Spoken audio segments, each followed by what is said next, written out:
Hello guys, तो मैं ले आया हूँ बॉडी बिल्डिंग की बहुत सारी नई अपडेट्स। और आज की फर्स्ट अपडेट में बात करेंगे हम हंटर लब्राडा की। यस गाइस, हंटर ने पहले ही बोल दिया था हैनी रैम्बोर्ट के पॉडकास्ट के अंदर कि मैं इस बार एक नहीं दो नहीं बल्कि सीज़न में जितने भी आनो क्लासिक होंगे, यानी कि तीनों आनो क्लासिक ओहायो, आनो क्लासिक यूके और आनो क्लासिक ब्राज़ील यानी साउथ अमेरिका वाला, तीनों में कम्पीट करूँगा। बट उसके बाद भी guys, why Hunter is not competing? क्योंकि देखो, आनो क्लासिक ओहायो की लिस्ट आ गई है और हंटर का नाम, जो सब लोग एक्सपेक्ट कर रहे थे लिस्ट के अंदर देखना, उनका नाम उस लिस्ट के अंदर अवेलेबल नहीं था। So what is going on? क्या रीज़न है कि हंटर कम्पीट नहीं कर रहे हैं? क्योंकि रिसेंटली देखो, हमने हंटर की अभी लास्ट वीक की अपडेट जो कवर करी थी, जहाँ पर he was seen posing, he was looking extremely good guys. मतलब बहुत ही ज़बरदस्त क्रेजी गुड शेप ये मेंटेन करते हुए दिख रहे थे। He did not go on बल्कि साइड, या फिर ऐसा भी नहीं लग रहा था कि बिल्कुल क्रैश डाइट वगैरह कर ली हो, कुछ भी ऐसा हो। Nope, he was maintaining his best look अभी के टाइम पर भी। मतलब स्टीव ने तो ये तक बोल दिया था, स्टीव वाइनबर्गर ने, कि हंटर टॉप 3 भी प्लेस हो सकते थे इस बार के मिस्टर ओलंपिया में, अगर वो फाइनल्स में भी वैसे ही आते जैसे कि वो प्री जजिंग में दिख रहे थे। तो पूरे साल जो हंटर ने मेहनत करी ना, वो रंग लाई guys. Hunter was way more discipline this year, way more focused, पूरी तरीके से डाइट मेंटेन करी अपनी। इस बार चिकन को शेक्स में डाल के नहीं पिया, अपनी वर्कआउट पे इन्होंने ध्यान दिया, पोसिंग पे ध्यान दिया, वैक्यूम पे ध्यान दिया। एंड दिस एक्चुअली डिड पे ऑफ गाइस। बहुत ज़्यादा इनको पे ऑफ करी इस चीज़ ने।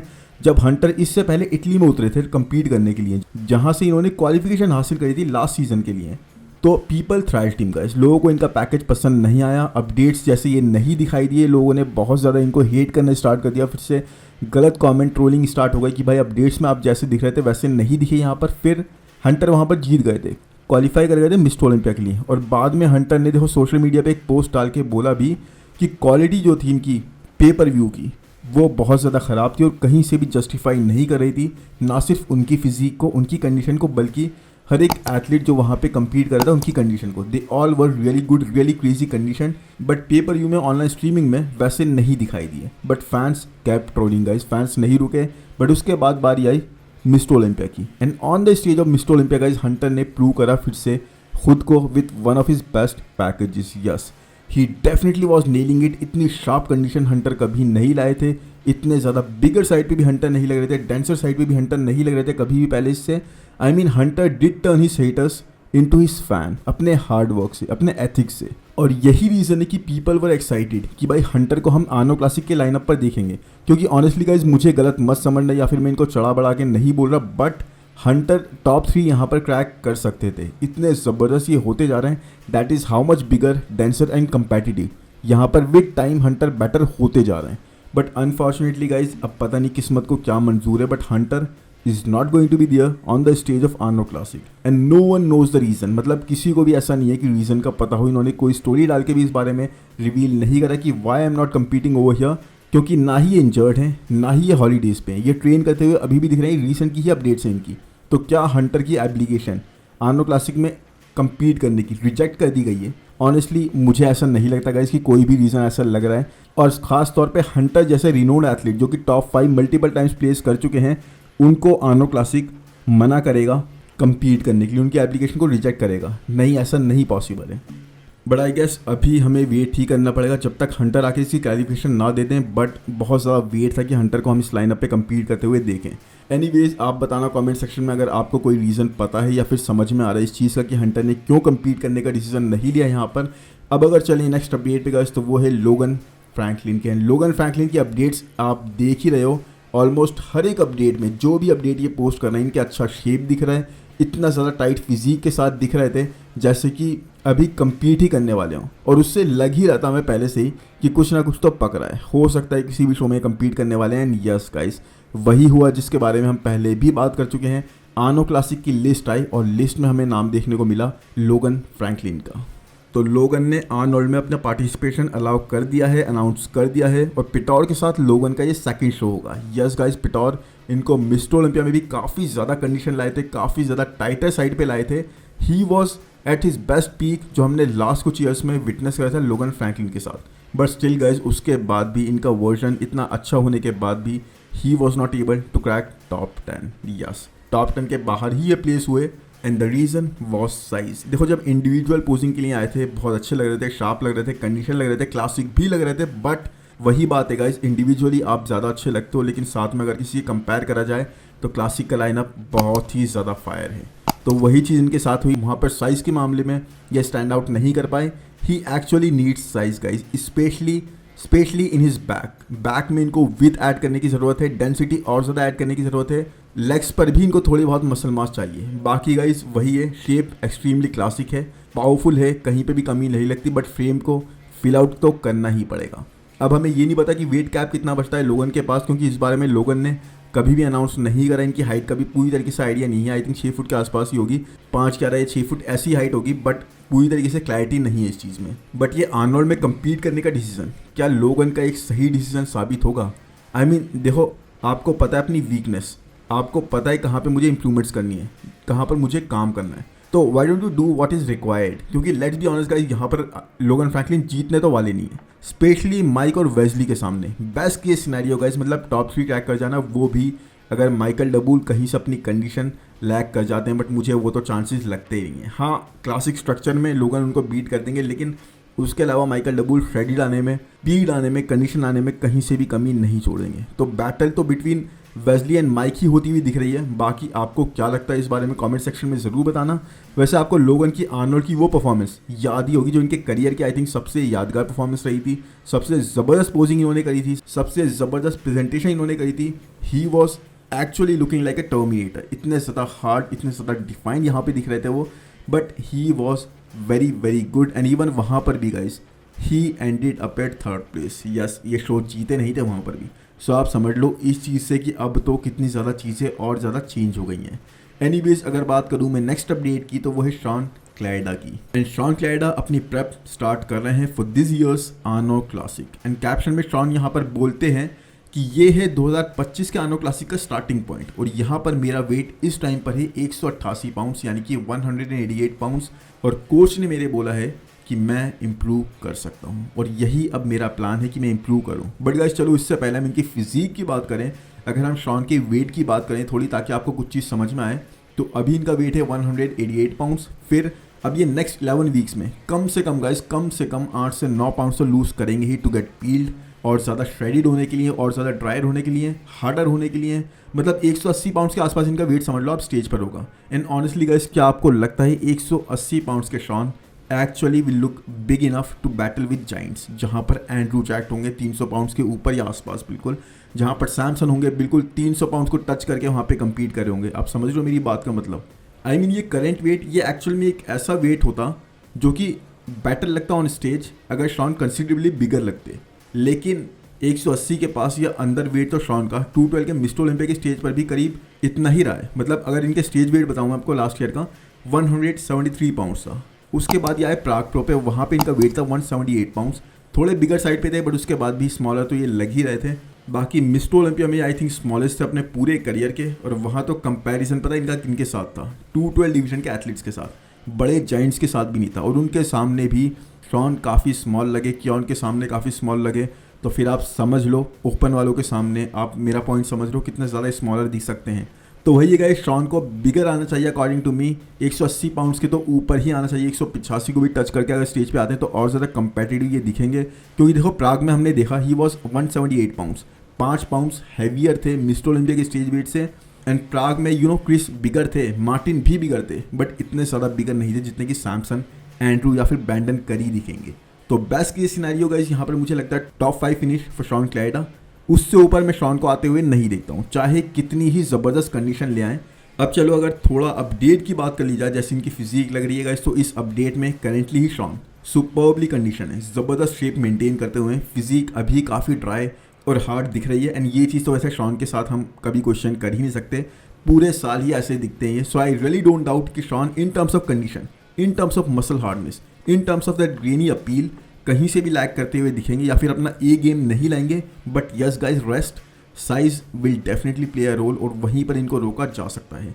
एनीवेज इसके बाद अगर बात करें नेक्स्ट अपडेट की, वैसे मुझे आप बता देना शॉन कहाँ पर प्लेस होते हुए आपको दिख रहे हैं इस लाइनअप पर। नेक्स्ट अपडेट में बात करेंगे माइकल डबूल की। एंड माइकल अपनी अपडेट के साथ कैप्शन में जाओ, कैप्शन में यहाँ पर बोलते हुए दिखे कि गोल सिंपल है, ट्रॉफी आ रही है मिडिल ईस्ट, यानी कि आर्नो क्लासिक की ट्रॉफी ये मिडिल ईस्ट लेकर जाना चाहते हैं।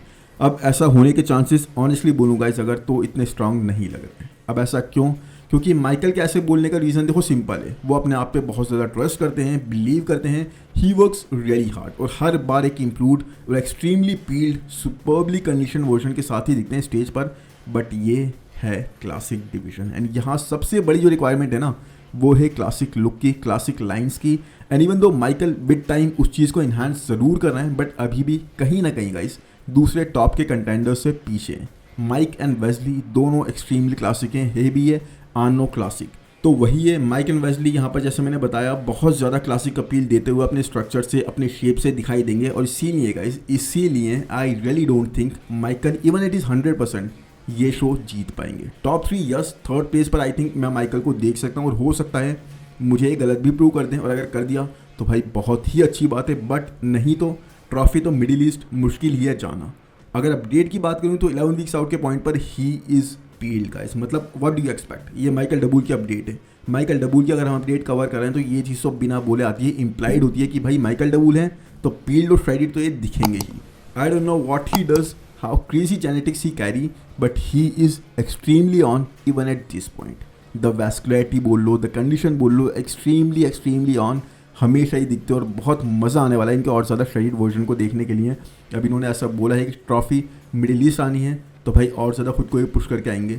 बाकी एनीवेज इसके बाद अगर बात करें नेक्स्ट अपडेट की गाइस तो वो है एंजल कार्लट्रॉन की, and one of the most overlooked competitor of 212 division is Angel Calderon. Yes guys, Angel multiple times top 5 finisher हैं। ऑल्सो लास्ट ईयर इन्होंने टॉप 3 फिनिश करा था, उससे पहले भी टॉप 3 फिनिश करा था, और उससे पहले भी, if I am not wrong, अगर मैं रॉन्ग हूँ तो मुझे कमेंट सेक्शन में बता देना आप लोग। मुझे इतना ज़्यादा अच्छे से ध्यान नहीं है लास्ट ईयर का, बट यस मेरे हिसाब से वहाँ पर भी इन्होंने थर्ड प्लेस पर ही फिनिश करा था। एंड लास्ट ईयर के दुबई प्रो के विनर है, ये तो कंफर्म है। देखो इस वक्त अपने ऑफ सीजन में है ये, एंड इस वक्त है इनका अप्रॉक्स 12 पाउंड्स वेट अपने वेट लिमिट से ऊपर जो 212 डिवीजन को अलाउ करता है। And he is looking massive guys. I mean 212 division में एंजल एक ऐसे एथलीट हैं, या फिर बहुत कम एथलीट्स में से एक ऐसा एथलीट हैं जो ज़बरदस्त तरीके से फील्ड आउट फ्रेम लाते हैं और हमेशा ही दिखते हैं with tons of muscle. But अब ये खुद को और भी ज़्यादा पुश करते हुए दिख रहे हैं। बट क्यों गाइस, मतलब 224 पाउंड्स इस वक्त ये क्यों रखे हैं। And it's not the end of the off season, यानी कि ऑफ सीजन अभी इनका मिड टाइम पे है, अभी इनको और ज़्यादा खुद को पुश करना है। तो आई थिंक 10-12 पाउंड्स ये और ऐड कर लेंगे। मतलब सीधे शब्दों में मतलब यही है कि एंजल अभी और खुद को पुश करना जारी रखेंगे। Is it cause he wants to compete in open division now? Well possible है गाइस, कुछ भी बोल नहीं सकते। हो सकता है किसी प्रो शो में कम्पीट करते हुए हमें दिख जाए ओपन में, क्योंकि लास्ट ईयर का आपको याद होगा तो वहाँ पर हमें कम्पीट करते हुए दिखे थे। कहाँ पर कम्पीट करा था?